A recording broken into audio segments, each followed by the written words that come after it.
Hôm nay hôm nay mình sẽ chia sẻ cho cả nhà một cái phương pháp, ăn uống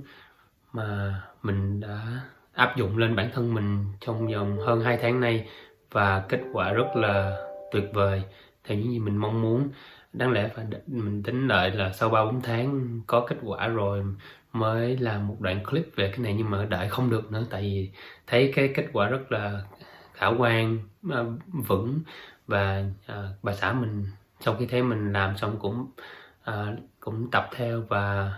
bây giờ cũng có kết quả tương tự như vậy, cho nên không thể nào mà đợi được lâu để chia sẻ với mọi người được. Cái phương pháp ăn uống này không cần phải đòi hỏi những cái món ăn hay là những món đồ ăn đặc biệt gì hết, không có tốn tiền, không cần phải thay đổi cái gì hết, vẫn ăn được tất cả những gì mà hồi đó giờ mình ăn, chỉ có một chút khác biệt là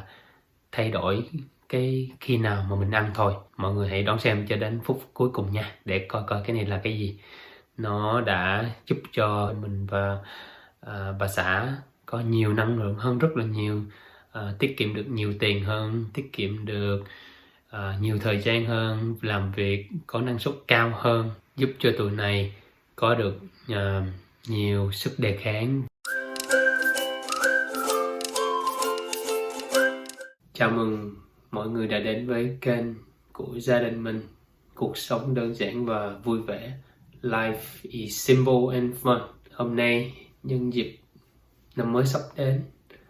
mình xin thân chúc tất cả mọi người đều được sức khỏe dồi dào, an khang thịnh vượng, luôn bình an và sống hạnh phúc với gia đình và những người thân yêu của mình. Nếu mà đây là lần đầu tiên đến với kênh của gia đình mình, xin hãy giúp gia đình mình bằng cách là bấm nút like và đăng ký cho kênh của gia đình mình nha. Cảm ơn mọi người rất nhiều. Xin nói rõ với mọi người luôn, mình không phải là bác sĩ hay là có bằng cấp gì về chuyên ngành chăm sóc sức khỏe cho cộng đồng cả. Những gì mình chia sẻ ở đây chỉ là những chia sẻ và kiến thức và những ý kiến của mình, riêng của cá nhân mình thôi. Nếu mà ai có những cái điều kiện sức khỏe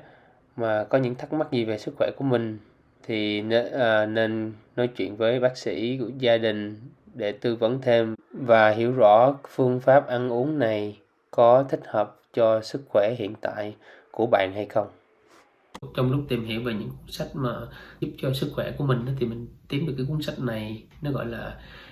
Energy Paradox, mà dịch ra tiếng Việt là tạm dịch là năng lượng nghịch lý. Tại sao nó năng lượng nghịch lý? Tại vì thời buổi bây giờ, theo những cái thống kê mà bác sĩ Gundry kiếm được và kể cả từ những bệnh nhân của bác sĩ thấy là con người bây giờ ăn rất là nhiều, uống rất là nhiều thứ vô, nạp năng lượng vô người rất là nhiều,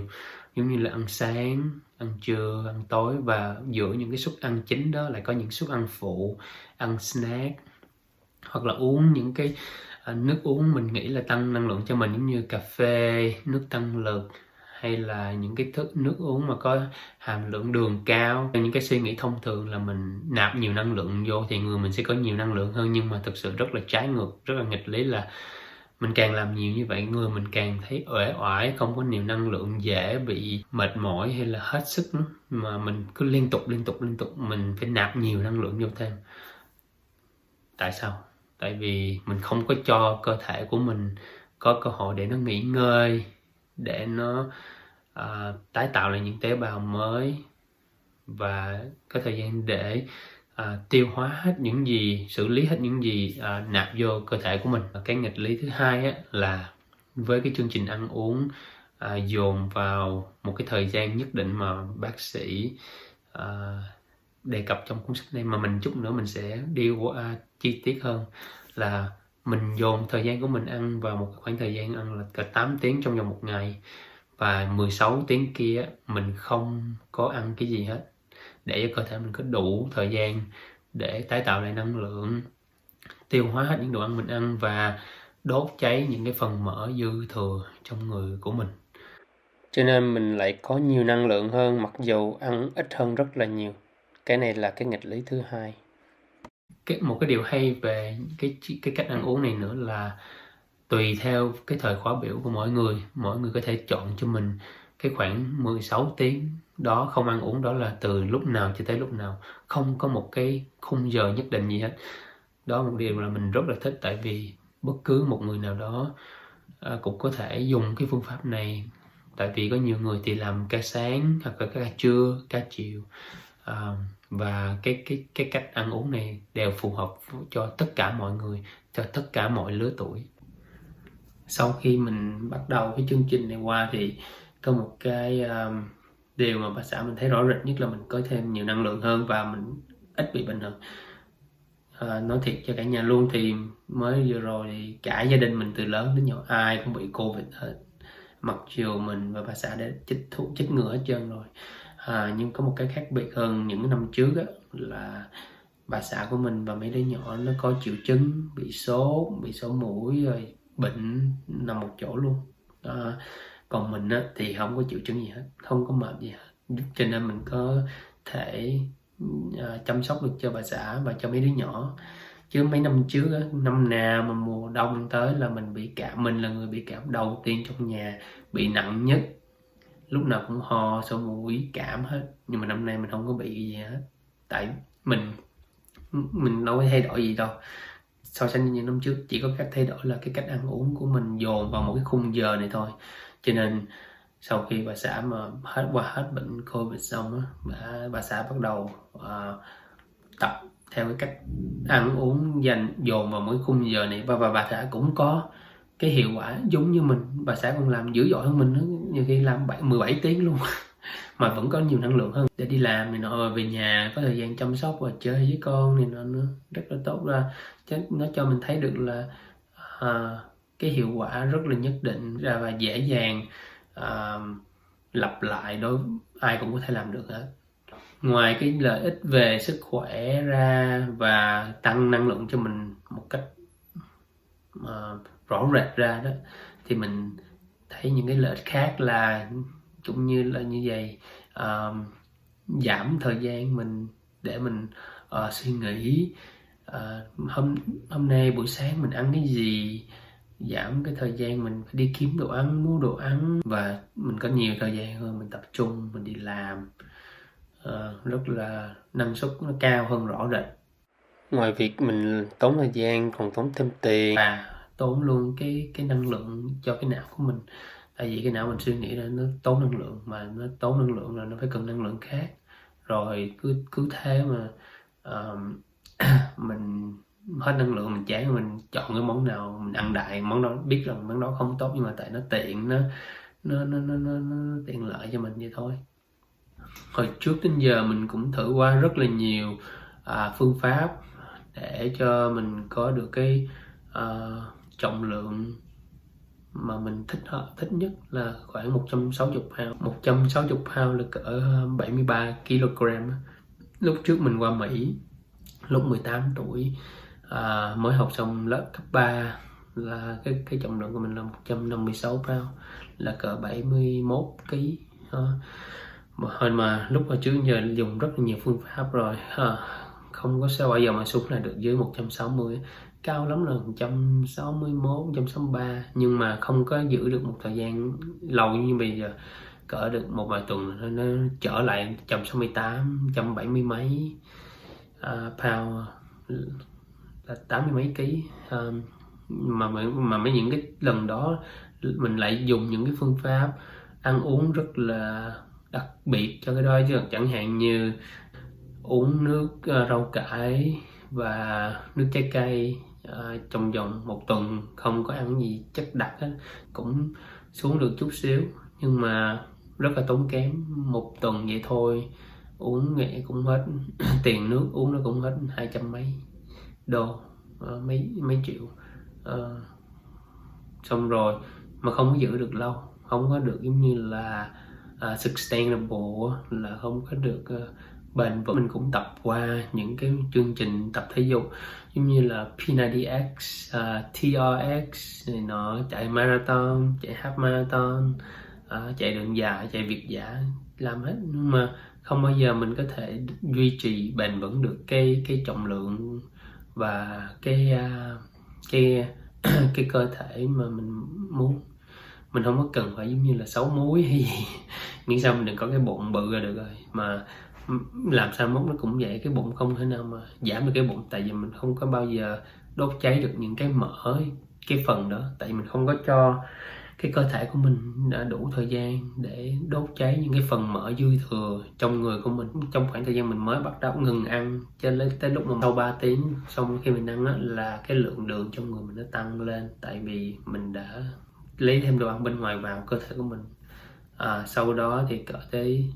3 tiếng sau khi mình ăn thì lượng đường trong người của mình sẽ bắt đầu giảm xuống, nhờ vào insulin này nọ để cân bằng cái lượng đường trong người mình, đừng có để nó cao quá, không tốt cho cơ thể của mình. Cỡ tới lúc 9 tiếng là người mình nó bắt đầu lượng đường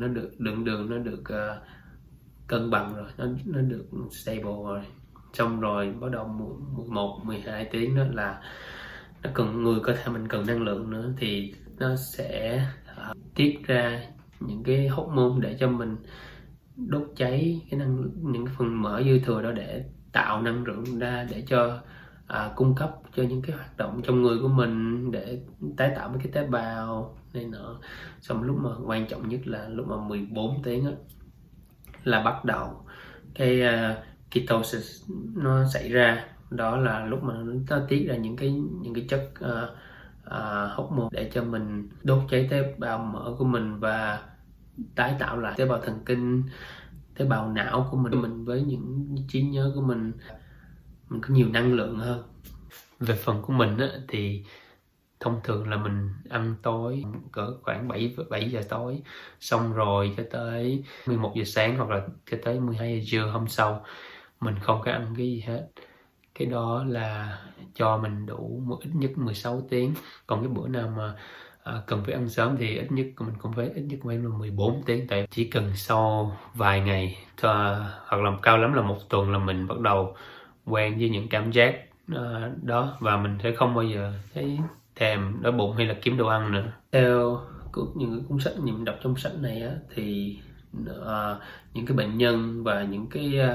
nghiên cứu của bác sĩ và những cái nghiên cứu mà bác sĩ tìm hiểu về thêm á, thì những cái người bệnh nhân của bác sĩ á,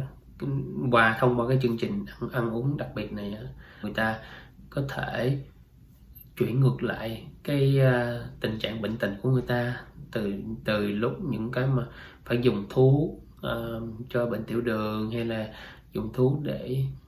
cho những cái bệnh mà liên quan về trí não, thần kinh này nọ, thì người ta cái tuyên truyền rất là tốt và càng ngày càng dần dần hồi phục lại.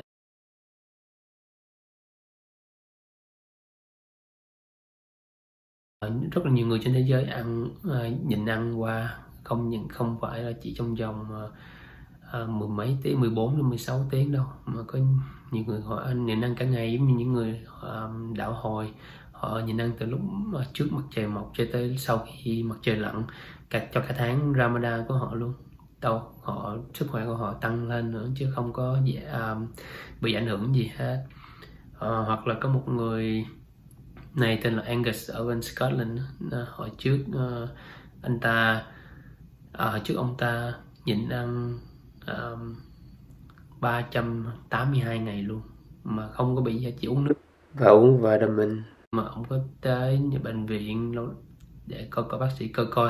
cái cơ thể có còn khỏe mạnh không, để có thể tiếp tục được không. Nhưng mà đó là một kỷ lục Guinness, và bây giờ Guinness sợ luôn rồi, không có dám cho kỷ lục về cái hạng mục này nữa, tại vì sợ có nhiều người chỉ vì muốn phá kỷ lục mà có những cái hành động mà ảnh hưởng nguy hiểm tới tính mạng. Hợp này rất là hiếm hoi nhưng mà đã xảy ra. Có nghĩa là người ta có thể làm như vậy được thì thấy là 14 đến 16 tiếng hay là 17 tiếng không có gì lớn lao hết. Nếu mà mình suy nghĩ theo một cái cách nhìn như vậy á, mình so sánh như vậy á, thì nhiều khi mình làm cho cái nỗi sợ của mình hay nỗi lo của mình nó giảm lên rất là nhiều. Mình không còn sợ nữa, mình cảm thấy mình cũng có thể làm được.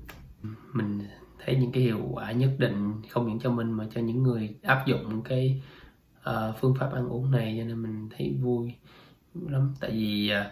lâu lắm rồi mình mới có thể quay trở lại cái trọng lượng mà mình mơ ước bữa giờ, và giảm được cái size của cái quần mình, giảm đi 2 size luôn trong một thời gian ngắn như vậy. Trong vòng 2 tháng này, với cách ăn uống thay đổi này, mình đã có thể giảm được hơn 10 pound,